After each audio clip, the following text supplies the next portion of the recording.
Ladies and gentlemen, please welcome Mr. Abhishek, Mrs. Devika and Oyon. Thank you. Thank you. Thank you. Thank you. Thank you.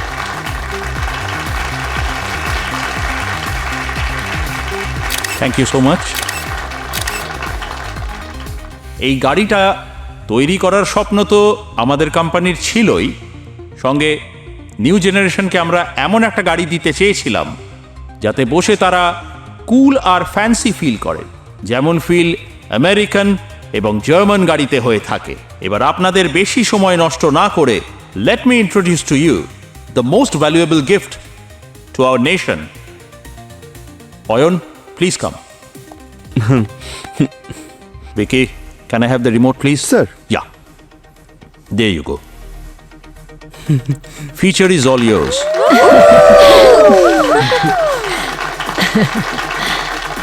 Introducing the new Booster.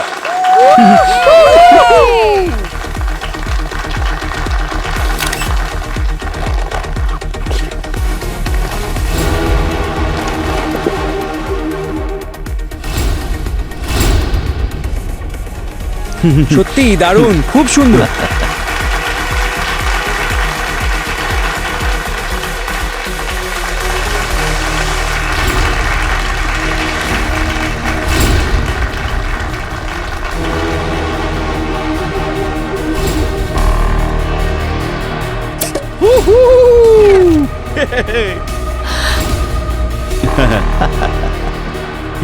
হ্যাঁ,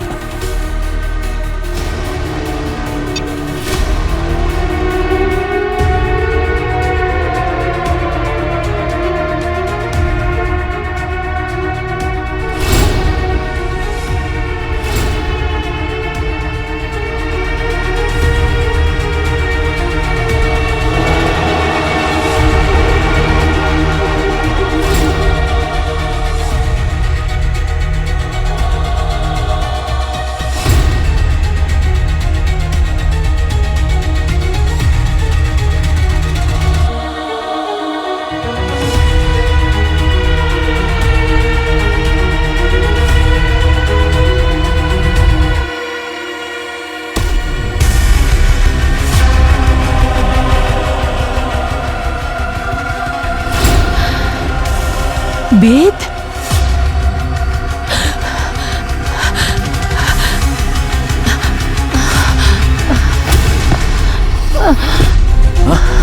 দেবিকা, মা!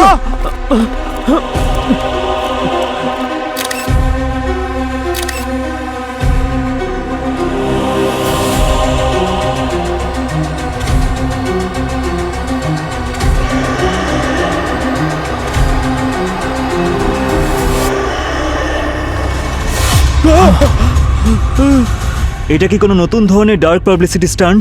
যদি তাই হয় তাহলে এরা success হয়েছে, কারণ এই ইভেন্টটা সব জায়গায় ভাইরাল হয়ে গেছে।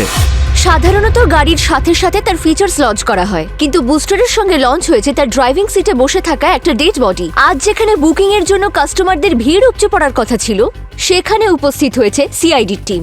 আমরা চেষ্টা করছি সমস্ত খবর আপনাদের সামনে তুলে ধরতে। সম্পূর্ণ ঘটনা জানতে আমাদের নিউজ চ্যানেলে চোখ রাখুন। দেখা যাক এরপর কি হয়। সিআইডি কি আদৌ উদ্ধার করতে পারবে?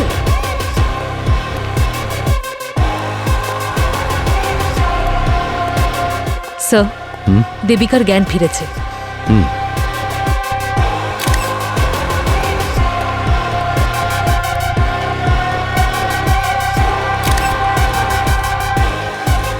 স্যার, আমরা যখন বডিটা আগে দেখেছিলাম কেমন যেন পাথরের মতো শক্ত ছিল, আর এখন দেখুন স্যার, আস্তে আস্তে এর রং রূপ কেমন বদলে যাচ্ছে। মনে হচ্ছে বডিটা ফ্রোজেন করা ছিল, জোর করে গাড়িতে বসানো হয়েছে।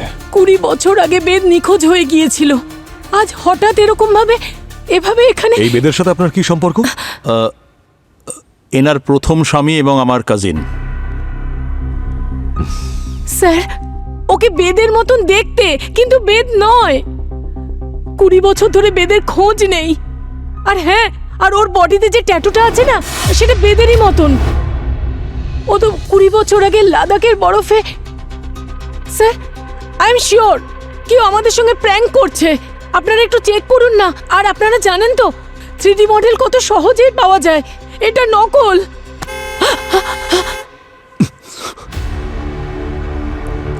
স্যার, বডি কিন্তু খুব তাড়াতাড়ি ডিকম্পোজ হচ্ছে।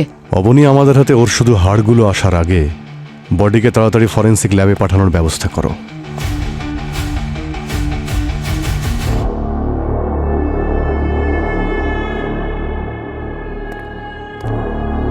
আমার টেস্ট কখনো মিথ্যে হয় না।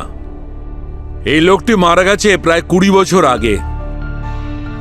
আচ্ছা স্যার, এই লোকটা এমন কি ওষুধ খেত যে 20 বছরে ওর বডি ডিকম্পোজ হয়নি? পঙ্কজ, আমি এই লোকটির মাসলস, টিস্যুজ আর ব্লাড সেলস খুব ভালো করে চেক করেছি, আর যে ধরনের মাইক্রো ব্যাকটেরিয়া এর শরীরে পেয়েছি তাতে এটা প্রমাণ করে যে এই লোকটির শরীর এমন জায়গায় রাখা ছিল যার চারিদিকে বরফ আর বরফ, একদম ঠান্ডা। কি? হ্যাঁ, অলমোস্ট -20 ডিগ্রি টেম্পারেচার। আর এত কম টেম্পারেচার শুধুমাত্র হিমালয়ের হাই অল্টিটিউড এলাকাতেই পাওয়া যায়, আর কোথাও নয়। কিন্তু যদি 20 বছর ধরে কোনো মৃত মানুষের বডি পাহাড়ের বরফে চাপা থাকে, তাহলে হঠাৎ করে মুম্বাই কি করে চলে আসলো? আরে এটা আবার কেমন স্পিড পোস্ট যে লাশ ওই পাহাড় থেকে এখানে শহরে গাড়ি সিটে চলে এলো? পঙ্কজ, লাস্টটা স্পিড পোস্টে এসেছে না টাইম ট্রাভেল করে এসেছে সেটা জানা তো তোমাদের কাছ, তাই না? হ্যাঁ, ঠিক। হ্যাঁ, তোমাকে আমি এটুকু বলতে পারি যে এই লাশটা কবে বাইরে এসেছে। স্যার, পুরো কথাটা বলুন না, এভাবে ইনস্টলমেন্টে কেন বলছেন? এই লাশটা 12 থেকে 13 ঘন্টা আগে বাইরে এসেছে। কি? হ্যাঁ, শুধু 12 থেকে 13 ঘন্টা আগে? একদম। যেভাবে ওর মাসলস, টিস্যুস টুকরো টুকরো করে ভাঙছে, আর যেভাবে স্কিনের কালার বদলে চলেছে, সেটা দেখে এটা পরিষ্কার বোঝা যাচ্ছে যে লো টেম্পারেচার থেকে লাশটা বাইরে এসেছে শুধুমাত্র 12 থেকে 13 ঘন্টা আগে, ব্যাস। স্যার, বেদ প্যারাগ্লাইডিং করতে খুব ভালোবাসতো, সেই জন্যই ও লাদাখে যেত। সেখানে একটা কোম্পানি ছিল যারা প্যারাগ্লাইডিং করাতো। ব্যাস, ওখানেই প্যারাগ্লাইডিং করার সময় যখন ল্যান্ড করছিল তখন এভার লঞ্চ হয়ে গিয়েছিল, আর বেদ বরফে আটকে যায়। তারপর বেদকে আর কখনো খুঁজেই পাইনি। ওই কোন কোম্পানি ছিল যারা এই প্যারাগ্লাইডিং করাচ্ছিল? দেখুন, 20 বছর আগের কথা, নাম তো মনে নেই। আর তাছাড়া বেদ সমস্ত নিজের বুকিং নিজেই করত। বুকিংয়ের ডেটটা নিশ্চয়ই মনে আছে আপনার? হ্যাঁ স্যার, সেটা আমি কি করে ভুলতে পারি। 3rd September 2004। ভূমি, ফাইন্ড ইট। কি 2004-এ? ম্যাডাম, এত পুরনো ঘটনা কে মনে রাখে? কিন্তু হ্যাঁ, মিথ্যে বলবো না, আসলে মাঝে মাঝে বরফের তুষার ঝড়ে এরকম ঘটনা ঘটেই থাকে। আর তাছাড়া প্যারাগ্লাইডিং খুবই রিস্কি হয়। আর সত্যি কথা বলতে কি, এই অ্যাডভেঞ্চারের জন্যই তো এত লোকজন আসে। কিন্তু আমরা নিজেদের সেফটিতে কোনো খামতি রাখি না, সেফটির ব্যাপারে কিন্তু সম্পূর্ণ খেয়াল রাখি। আরে, আমি আপনাদের কোম্পানির ব্যাপারে কোথায় কিছু বলছি রবি স্যার। আমি আপনাকে বেদের ডিটেলস পাঠিয়েছি, আপনি শুধু সেটা চেক করে বলুন যে 20 বছর আগে সে ওখানে গিয়েছিল কিনা। রেকর্ডস তো নিশ্চয়ই থাকবে আপনার কাছে। আপনি আমাকে খানিকটা সময় দিন, আমি সবকিছু চেক করে আপনাকে কল ব্যাক করছি। একটু আর্জেন্ট আছে। Okay madam. স্যার, এটা গত রাতের ফুটেজ। এখানে শোরুমে গাড়ি রাখা আছে, আর স্যার এই মুহূর্তে গাড়ির মধ্যে কেউ বসে নেই। তারপরে এই গাড়িটাকে কভার করে দেওয়া হয়।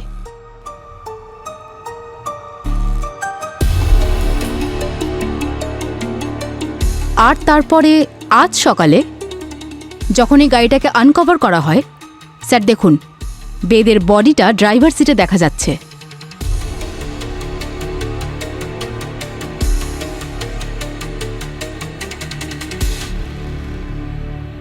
স্যার, সবকিছু তো আমাদের চোখের সামনেই চলছে, তাহলে ডেড বডিটা আসলো কি করে? আচ্ছা অবনী, এই সিসিটিভি ফুটেজগুলো কি কেউ এডিট করেনি তো? সেরকমটা তো মনে হয় না স্যার। Sir, hello? হ্যাঁ ম্যাডাম, আমি চেক করেছি। ওই বেদ সেদিন এসেছিল আমাদের ক্যাম্পে, 2004-এর 3রা সেপ্টেম্বর এসেছিল আমাদের ক্যাম্পে। আর সেদিন ওই প্যারাগ্লাইডিং করার সময় ঝড়ে হারিয়ে গিয়েছিল, আর ওকে খুঁজতে গিয়ে সার্চিং অপারেশন করতে হয়েছিল 2-3 সপ্তাহ ধরে। কিন্তু বেচারাকে কোনোভাবে পাওয়াই যায়নি, জানি না কবে পাওয়া যাবে। বেচারাকে পাওয়া গেছে, সেটা আজই। হ্যাঁ, পাওয়া গেছে? কোথায় পেয়েছেন? মুম্বাইতে। মুম্বাইতে? So for now it's confirm যে বেদ 20 বছর আগে লাদাখের একটা অ্যাভালাঞ্চ অ্যাক্সিডেন্টে হারিয়ে গিয়েছিল। তারপর 20 বছর পরে ও এখানে মুম্বাইয়ের একটা শোরুমে কি করে পৌঁছে গেল, তাও একটা লাশ হয়ে। So for now let's assume যে এই লাশটা আমাদেরকে কিছু বলতে চায়, কারণ এই লাশটা নিজের থেকে তো এখানে নিশ্চয়ই আসেনি, কেউ তো অবশ্যই করেছে। We need to find this answers. Sir, forensic confirm করেছে যে এই বডি এক্সট্রিম কোল্ড টেম্পারেচার থেকে প্রায় 12-13 ঘন্টা আগে বার করা হয়েছে। 12-13 ঘন্টায় dead body by road Ladakh থেকে মুম্বাইতে চলে এলো? This is impossible. এই গাড়িটাকে ভালো করে চেক করো, প্রত্যেকটা কোণা ভালো করে চেক করো। বডি যখন এই গাড়িতে পাওয়া গেছে তখন এর মৃত্যুর রহস্য এখান থেকেই পাওয়া যাবে। আরে বাবা, এই গাড়ির ভাগ্যটাই তো খারাপ। এর বার্থডেই পালন হলো না, ডেথ সার্টিফিকেট বেরিয়ে গেল। সত্যি স্যার, এই গাড়ি তো আর কেউ কিনবে না। অবনী, এটা অনেক ডিসকাউন্টে পাওয়া যাবে। এই কেসটা সলভ হতে দাও, তারপর ম্যানেজারের সঙ্গে কথা বলছি। স্যার,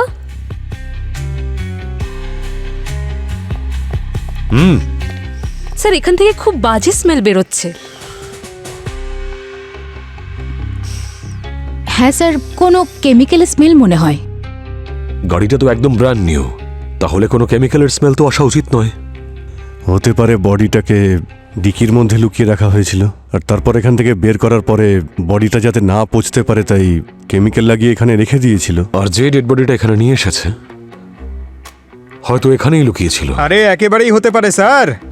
এই দেখুন না, অন্তত 2 মানুষ এখানে শুতে পারবে। পঙ্কজ, সব ঠিক আছে তো? ঠিকই আছে স্যার।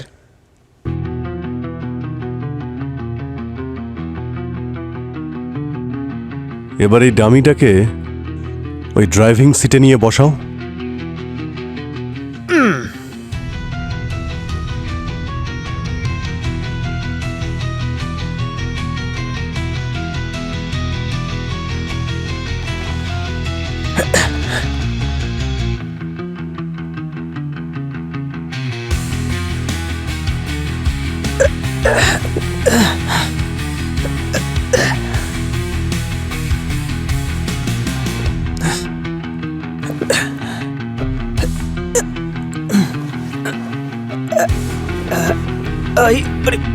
আরে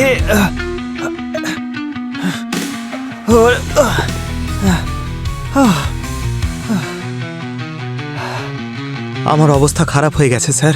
এটা তো কোনো শক্তিশালী লোকই করতে পারবে স্যার, একদম আমার মতো। যদি এতটাই কঠিন কাজ হয়ে থাকে তাহলে এটা নিশ্চয়ই কোনো পুরুষ করেছে। ভূমি, তুমি একবার ট্রাই করে দেখো তো। হয়ে যাবে স্যার।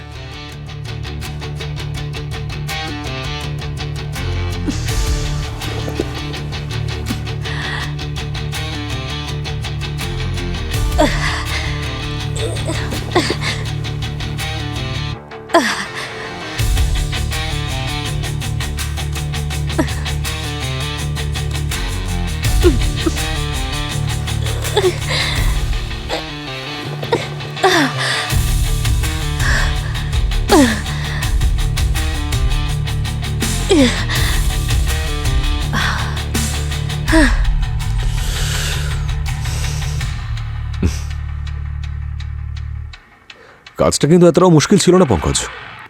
আসলে ওই সিটের মাঝখানে না আমার পা দুটো আটকে গেছিল, তাই এইভাবে বের করার চক্করে। আচ্ছা, তার মানে যে বডিটা শিফট করেছে সে পুরুষ বা মহিলাও হতে পারে। তবে সে যেই হোক না কেন, সে এখানকার সিসিটিভি ক্যামের পজিশনের ব্যাপারে ভালো মতোই জানে। সেই জন্য ক্যামেরায় না এসে এই কাজটা ফুলফিল করেছে। তার মানে বাড়িরই কোনো মেম্বার।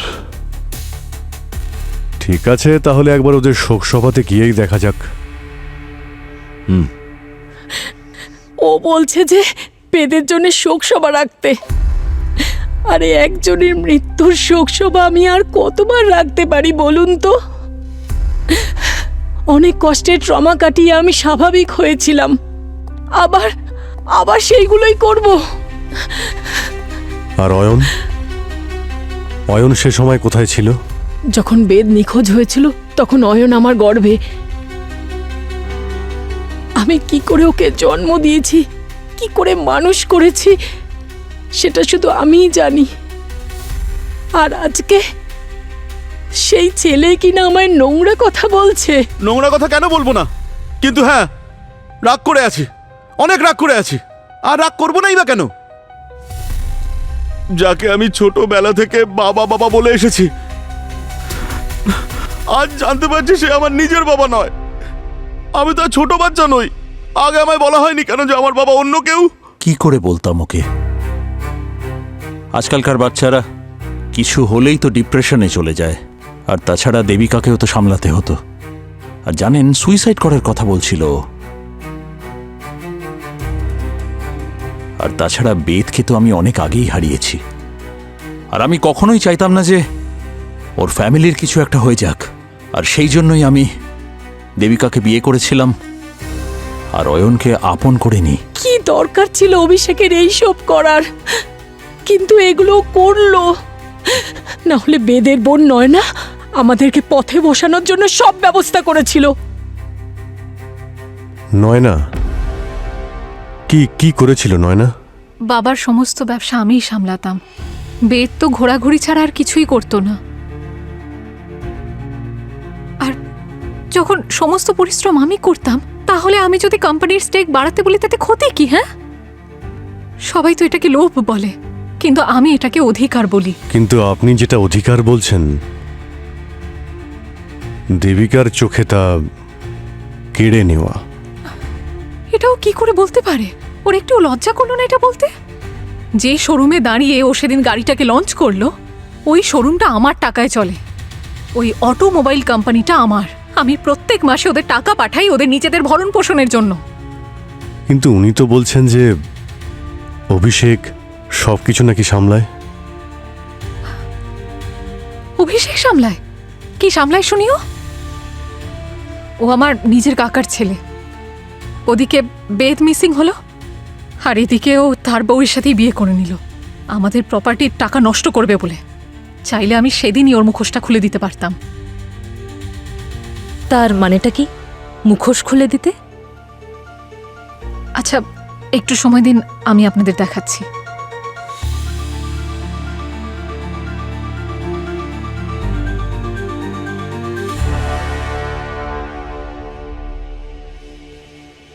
এই দেখুন স্যার, দেবিকার সাথে বিয়ে হওয়ার আগে অভিষেক শ্বেতা নামের কোনো এক মেয়ের সাথে কোর্ট ম্যারেজ করেছিল।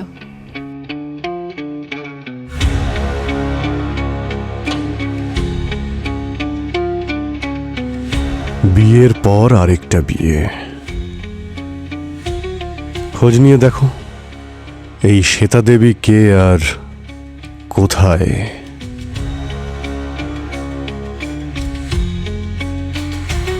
5 মিনিটের জন্য দেখতে দিন না, উনি আমাদের ফ্যামিলি মেম্বার ছিলেন। স্যার আপনারা বোঝার চেষ্টা করুন, আমরা সবাইকে এখানে ঢুকতে দিতে পারি না। আরে ম্যাম। স্যার আপনারা যান প্লিজ, বিনা পারমিশনে আপনারা ভেতর ঢুকতে পারবেন না। কি ব্যাপার? ম্যাম, বেদ আমার হাজবেন্ড ছিল আর অয়ন ওরই ছেলে। আমরা আজ অবধি অয়নকে জানাইনি যে ও বেদের ছেলে। প্লিজ শেষবারের মতন ওকে একটু বাবার মুখটা দেখতে দিন না প্লিজ। এটা একটা ফরেন্সিক ল্যাব, অনেক কন্টামিনেশনের কাজ হয় এখানে। আর বডির কন্ট্যাক্টে আসার আগে বিভিন্ন রকমের প্রিপারেশন নিতে হয়। আপনারা যান, আগে পারমিশন নিয়ে আসুন, তারপরেই আপনাদের ভেতরে অ্যালাউ করতে পারবো আমি। ঠিক আছে, আমরা পারমিশন নিয়ে আসছি। এসো অয়ন। Thank you. এই অ্যাড্রেসটা শো করছে অবনী। Okay sir.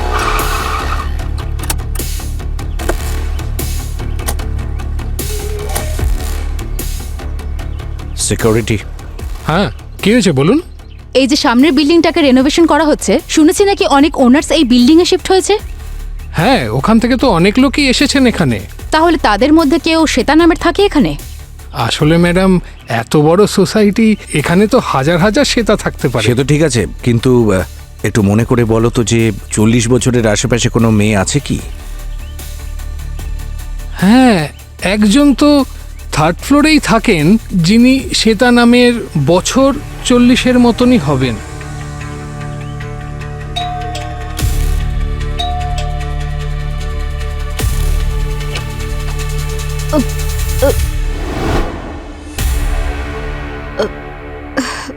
আপনি শ্বেতা? হ্যাঁ বলুন। আমরা সিআইডি অফিসার। আচ্ছা, একটা কথা বলুন যে গতকালের কার লঞ্চে আপনি দেবিকার শোরুমে ছিলেন তো? এক মিনিট। হ্যাঁ,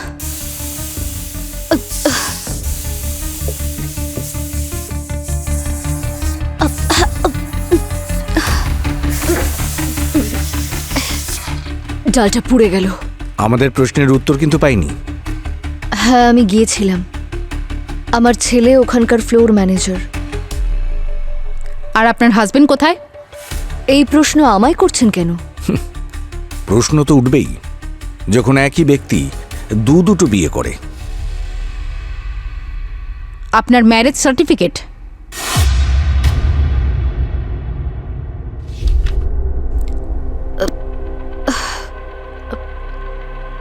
হ্যাঁ, অভিষেক আমার সঙ্গে কোর্ট ম্যারেজ করেছিল।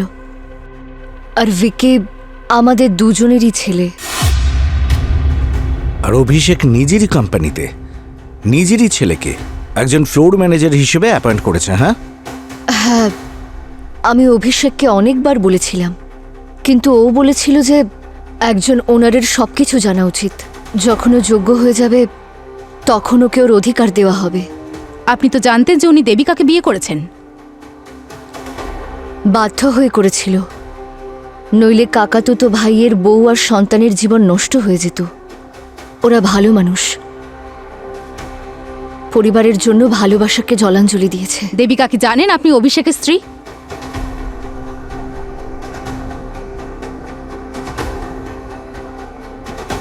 আচ্ছা, ওই ভিকি কোথায়? আমি জানি না, কাল থেকে ও বাড়িতে নেই। কোথাও যাওয়ার আগে আমাকে বলে যায় নাকি? এনিওয়ে, আপাতত আমরা যাচ্ছি।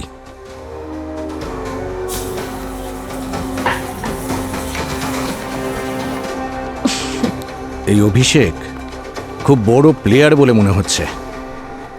একদিকে নিজের বাবার কর্তব্য দেখাচ্ছে, আরেকদিকে নিজের ছেলেকে চাকর করে রেখেছে। ঠিক আছে, আপনি বডি দেখতে পারেন, কিন্তু কোনো জিনিসে হাত দেবেন না। গার্গিয়াতে দেখে দাও। Yes sir.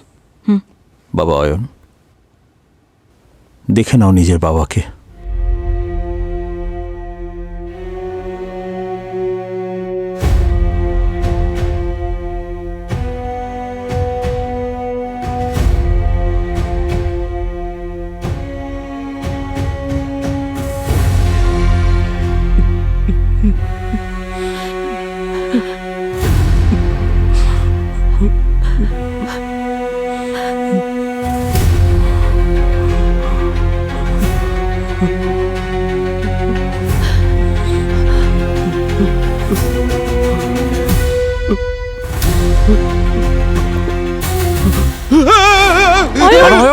নিজেকে সামলাও, সামলাও নিজেকে।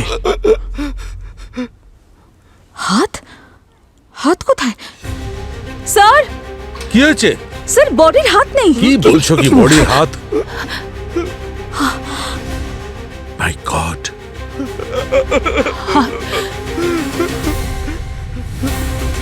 দুটো হাতই কাটা। আরে গার্গিয়ে, এনার দুটো হাত কে কাটলো? ফরেন্সিক ল্যাব থেকে কে হাত চুরি করে নিয়ে গেল? একটু রিয়েলাইজ করতে পারছেন বিষয়টা? যেটা শুনতে কেমন লাগছে? যে সিআইডির ফরেন্সিক ল্যাব থেকে কেউ ডেড বডির হাত কেটে নিয়ে চলে গেল। যদি এই খবরটা কোনোভাবে লিক হয়ে যায় তাহলে সিআইডির রেপুটেশন একেবারে মাটিতে মিশে যাবে। I am sorry sir. You sorry? Yes sir, I am really very sorry. আমি জানি আমার অনেক বড় ভুল হয়ে গেছে, কিন্তু স্যার যদি আমার এই ভুলটা ধরে একটা অপরচুনিটি খুঁজে বার করতে পারি তাহলে। তার মানে এটা হচ্ছে যদি আমরা খুঁজে বার করতে পারি যে এই কাটা হাত দুটো কার কাজে লাগবে, তাহলে স্যার হয়তো আমরা এই কেসটা খুব অল্প সময়ের মধ্যে সলভ করতে পারবো। I think he is right. চুরি যখন হয়ে গেছে তখন এই সুযোগ আমাদের নিতে হবে। Yes sir. Superb, mind blowing. না না, গুড গোয়িং, ভেরি গুড। কালকে স্টাফ ছাড়া ফরেন্সিক ল্যাবে আর কারা কারা এসেছিল? কেউ আসেনি স্যার। আমি তো রেজিস্টার আর আইডি কার্ড না দিলে কাউকে এখানে এন্ট্রি করতে দিই না। বড় বড় কথা বলো না, কেউ তো এখানে এসেছিল। রেজিস্টার দেখাও। হ্যাঁ sir. Shield and shine company, এরা দুজন কারা? স্যার এরা তো স্যানিটাইজারের লোক, ওরা তো রেগুলার আসতেই থাকে এখানে। হ্যাঁ স্যার, ওরা 2 সপ্তাহে একবার ভিজিট করেই। ফরেন্সিক ল্যাব, তাই স্যানিটাইজেশনের প্রয়োজন তো হয়ই। ওদের সঙ্গে টাই আপ আছে আমাদের sir. Shield and shine company, খোঁজ নিয়ে দেখো কোন দুজনকে এখানে পাঠিয়েছিল ওরা।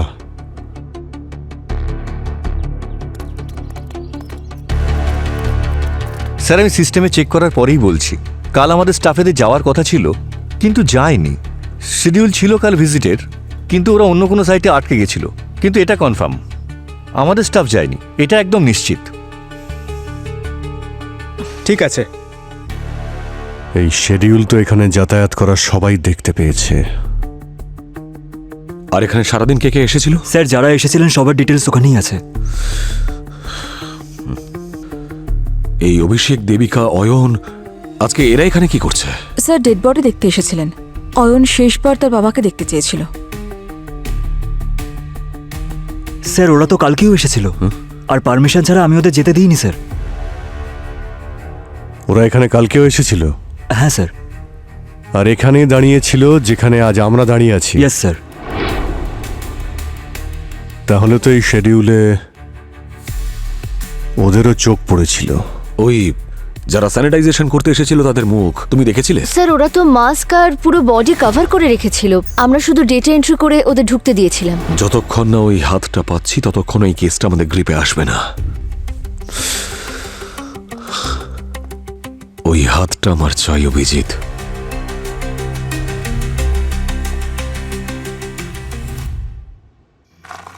হ্যাঁ স্যার, সেটা তো ঠিকই, কিন্তু রাত 3টে থেকে 5টার মধ্যে অদ্ভুত ব্যাপার হয়। হ্যাঁ, আমরা ঘুমোই আর ক্রিমিনালরা জেগে থাকে। সেটা তো ঠিক।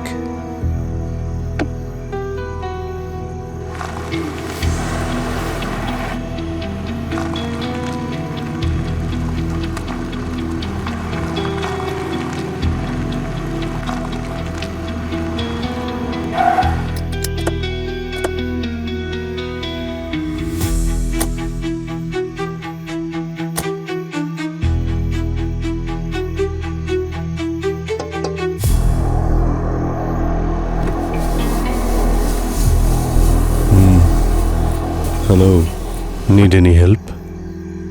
না। Hello, CID. আপনি রাজেন নরক। রাজেন বাবু, আপনি এরকম একটা নির্জন এলাকাতে এত রাতে এখানে কি করছেন? নিজের গাড়িতে বসে আছি। না, আই এম জোকিং, সরি। আপনারা সিআইডি অফিসে আপনাদেরকে বলতেই পারি।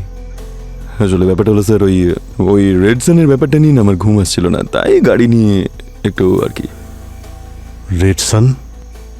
আপনারা রেড সানের ব্যাপারে শুনেননি? আফ্রিকার সব থেকে দামি হিরে যেটা এখানে আমাদের এই মিউজিয়ামে রয়েছে। আপনাদের যাওয়া উচিত ওখানে, নিজের পরিবারকে নিয়ে একসাথে। দারুণ স্যার। হ্যাঁ, আমরা যাব, সেটা পরে দেখছি। এখন আপনি একটু ডিকিটা খুলুন তো। Dickey sir? কিছু নেই স্যার ডিকিতে। দেখেনি না?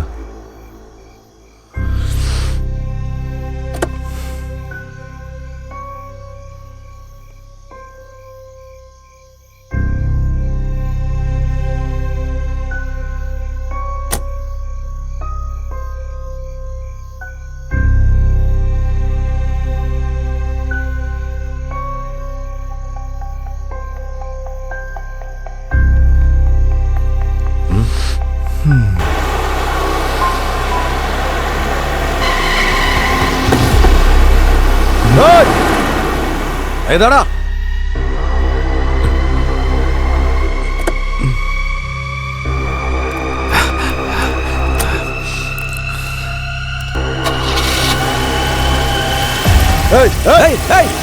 দাঁড়া, দাঁড়া বলছি, দাঁড়া।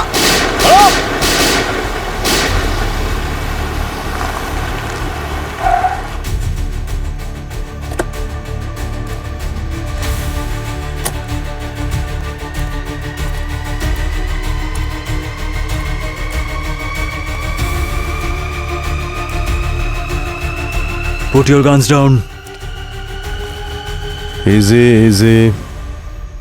আমরা সিআইডি থেকে।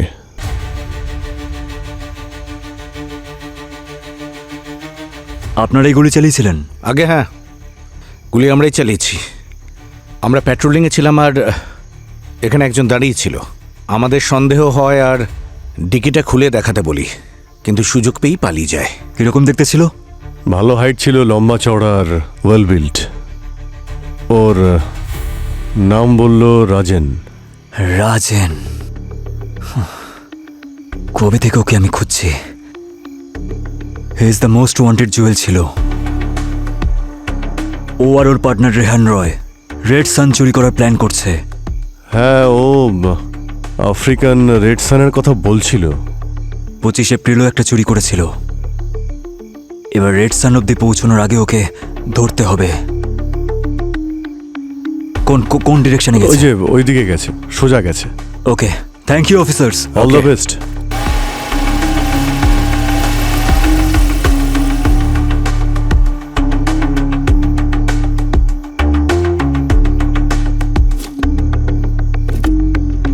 ও মাই গড, হাত! কিন্তু একটা জিনিস দেখো, ফিঙ্গারপ্রিন্টের যে স্কিনগুলো সেগুলো তুলে নিয়েছে। স্যার, ওই যে হাত খুঁজছিলাম ওরা ফেলে দিয়ে গেল। মানে কেউ তো আছে যে আমাদের সাহায্য করছে ক্রিমিনালকে ধরতে। এ দেখো, এই দুটো কাটা হাতের এই 10টা আঙুল দেখো। যেখান যেখান থেকে ফিঙ্গারপ্রিন্ট পাওয়া যেত সেগুলোই নষ্ট করে দিয়েছে। মানে ফিঙ্গারপ্রিন্ট চুরি করার জন্য হাতটা কাটা হয়েছিল। আর এই ফিঙ্গারপ্রিন্ট নিশ্চয়ই কোনো পাসওয়ার্ড প্রোটেক্টেড জায়গাকে খোলার কাজেও লাগতে পারে। কারেক্ট। কোনো দরজা বা সিন্দুক। তার মানে হলো গিয়ে যার বাড়িতে ওই সিন্দুক বা দরজাটা আছে সেই হাতটা কেটে চুরি করেছে। স্যার, আমি দেবিকা আর অভিষেকের রেকর্ডস, যেমন ধরুন ব্যাংক রেকর্ডস আর বিলস চেক করছিলাম। দেখুন তাতে কি পেয়েছি।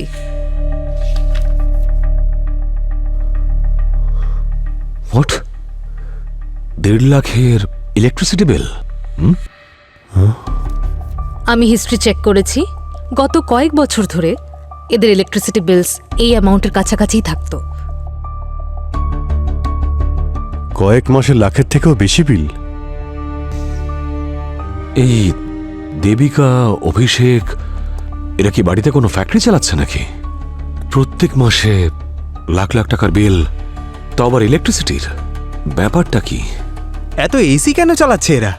মানে ঘরের ভেতরে সিমলা বানাবে নাকি? এক মিনিট, কি বললে তুমি? স্যার, আমি তো বললাম যে ঘরের ভেতরে সিমলা বানাবে নাকি। সিমলা?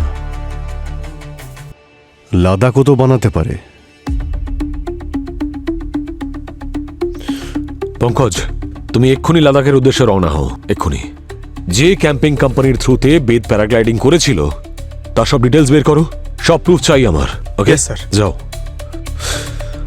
অভিজিৎ, কাল রেড করার একটা প্রিপারেশন নাও। শিওর। এবার এই কাটা হাতই ওই খুনি অবধি আমাদের পৌঁছে দেবে।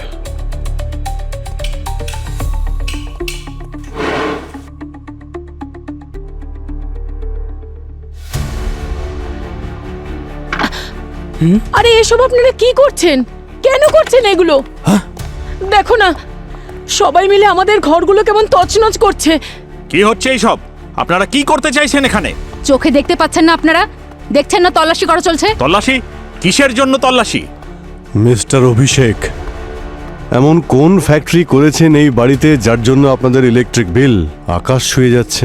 হ্যাঁ, তাও গত 20 বছর ধরে লাখ লাখ টাকার বিল আসছে আপনার বাড়িতে। কি চলছেটা কি? লাখ টাকার বিল আসছে তো তাতে কি হয়েছে? কি হয়েছে এখনই জানতে পারবেন। ভালো করে তল্লাশি নাও। যদি দেওয়ালও ভাঙতে হয় তাও ভেঙে দাও। কিন্তু আপনারা ওর ঘর কেন ভাঙছেন না যারা আমার ঘর ভেঙেছে? নয়নার ঘরও কোনোভাবে বাঁচবে না সিআইডির হাত থেকে। এখন যান আপনি, যান, সরে যান এখান থেকে। এক কোণে কি দাঁড়াবেন?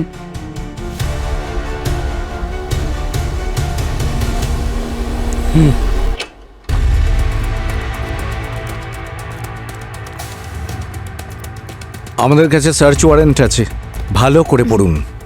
পরে আবার বলবেন না যে সিআইডি আমার বাড়ি ওলট পালট করে ছেড়েছে।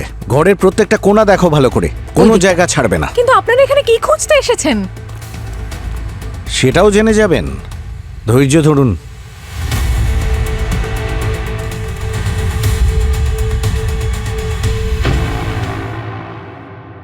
স্যার আমি ম্যাডামকে তো ফোনে সবকিছু বলে দিয়েছি, কিভাবে ওই বেদ বরফের ঝড়ে হারিয়ে গিয়েছিল। আমার কাছে কিছু নিউজ পেপারে কাটিংও আছে ওই দিনের। এই দেখুন, যেদিন অ্যাক্সিডেন্ট হয়েছিল। এসব তো ঠিক আছে, আপনারা এখানে ক্যাম্পে গ্রুপের ছবি তোলেন তো নাকি? হ্যাঁ স্যার, অবশ্যই। তাহলে 2004-এর 3 সেপ্টেম্বর বেদের গ্রুপের ছবিটা দেখান তো। স্যার এখন 20 বছর আগের ছবি কোথা থেকে পাবো স্যার? আছে স্যার, পুরনো অ্যালবামে পেয়ে যাব। চুপ কর, তুই কিছু জানিস? স্যার ও কিছুই জানে না। 1 মিনিট, ফটো নিয়ে এসো। হ্যাঁ স্যার, এই নিন স্যার।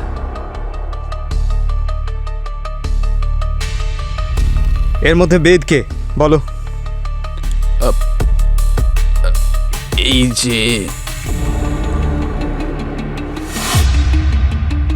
বোকা বানাচ্ছ? বেদকে কেমন দেখতে আমি ভালো করেই জানি। যা জিজ্ঞেস করছি সত্যি সত্যি বলো, না হলে এক্ষুনি তোমাকে। না না না স্যার, আমি সব কিছু বলছি।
স্যার।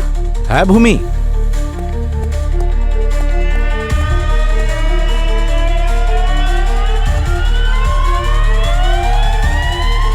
ডেফিনেটলি এখানে কিছু আছে।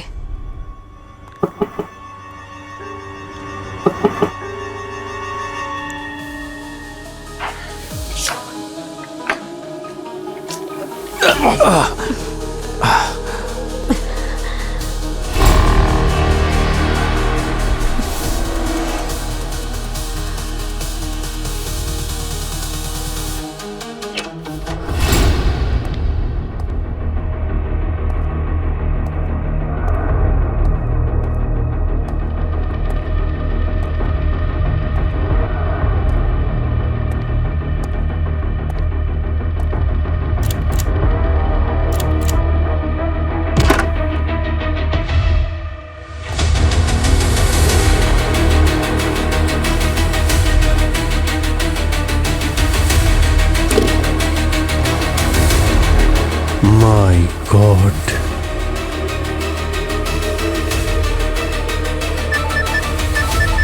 হ্যাঁ পঙ্কজ। স্যার এখানে বেদের সব এন্ট্রি ফেক। ও এখানে কোনোদিন প্যারাগ্লাইডিং করতে আসেইনি। যাবেও বা কি করে? 20 বছর ধরে তো ও এখানেই ফ্রিজারে পড়ে আছে, দেবিকার বেসমেন্টে।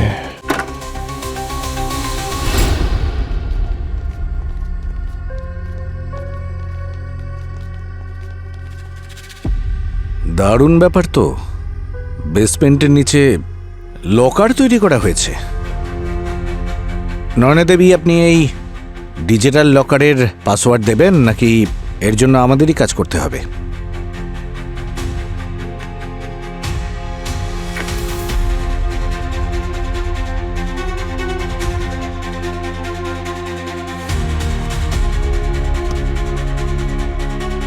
স্যার এটা মনে হয় ওই কাটা হাতেরই হ্যান্ডপ্রিন্ট।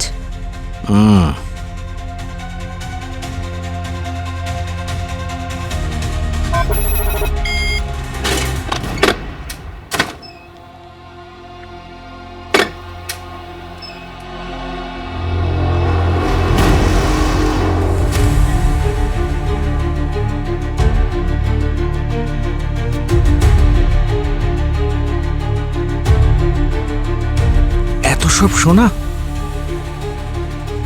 এত সোনা এর কাছে কোথা থেকে এলো স্যার? এটা তো নয়না ম্যামই বলবেন। বিউরোতে গিয়ে ওখানে ওনার ফ্যামিলি গেট টুগেদার হবে।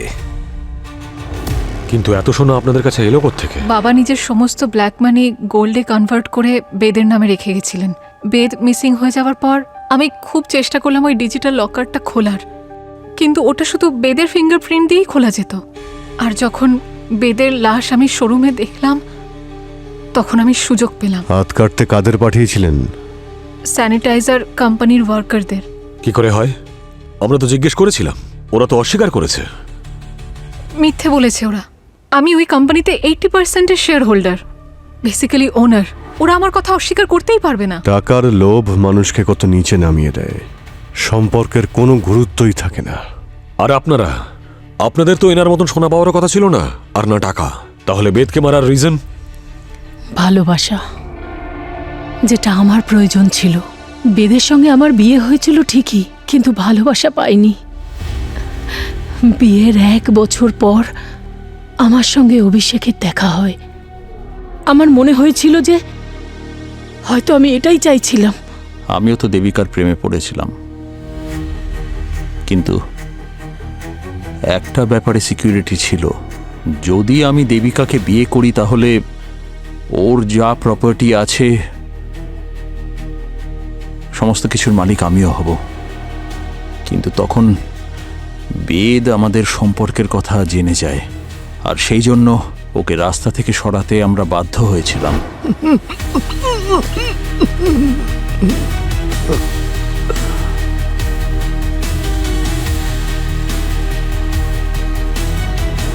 কিন্তু কিন্তু ওকে মারার পর আমরা জানতে পারলাম যে একটা পৈতৃক সিন্ধুক আছে, আর সেটা পাওয়ার জন্য আমাদের বেদের লাশ ভালো করে সামলে রাখতে হবে। কারণ ওর লাশই এই সিন্ধুকের চাবি। অনেক বছর অপেক্ষা করেছেন আপনারা, 20 বছর। তারপর আপনাদের একটা গল্পের দরকার ছিল যে বেদ প্যারাগ্লাইডিং করতে গিয়ে মারা গেছে, তাই না? হ্যাঁ, লাদাখের ওই ক্যাম্পিং কোম্পানির মালিককে আমি 10 লাখ টাকা দিয়েছিলাম, যাতে ও এই মিথ্যে খবরটা ছড়াতে পারে। হ্যাঁ, এত বছর ধরে ওর বডিটাকে আমরা লুকিয়ে রেখেছিলাম, কিন্তু আমি জানি না যে ওই দিন শোরুমে ওর লাশ কিভাবে এলো। ওকে অয়ন নিয়ে এসেছিল।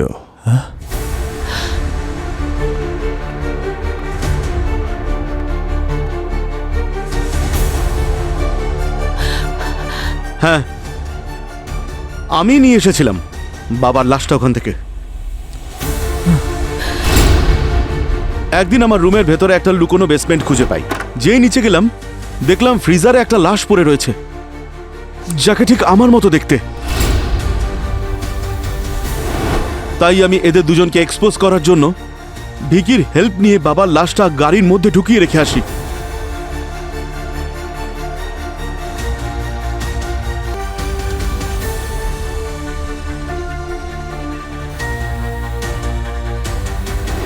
তুমি যা করেছো তা ঠিক করেছো অয়ন, কিন্তু প্রসেসটা ভুল ছিল। তোমার সোজা পুলিশের কাছে যাওয়া উচিত ছিল। যে আমার বাবাকে খুন করেছে সে কি আমাকে ছেড়ে দিত নাকি? তারা তাদের পাওয়ার ব্যবহার করে আমাকেও মেরে ফেলে দিত। আর আমি ভালো করে জানি, যদি সিআইডি এই কেসে ইনভলভ হয়ে যায় একবার, তখন এরা দুজন বেঁচে পালাতে পারবে না।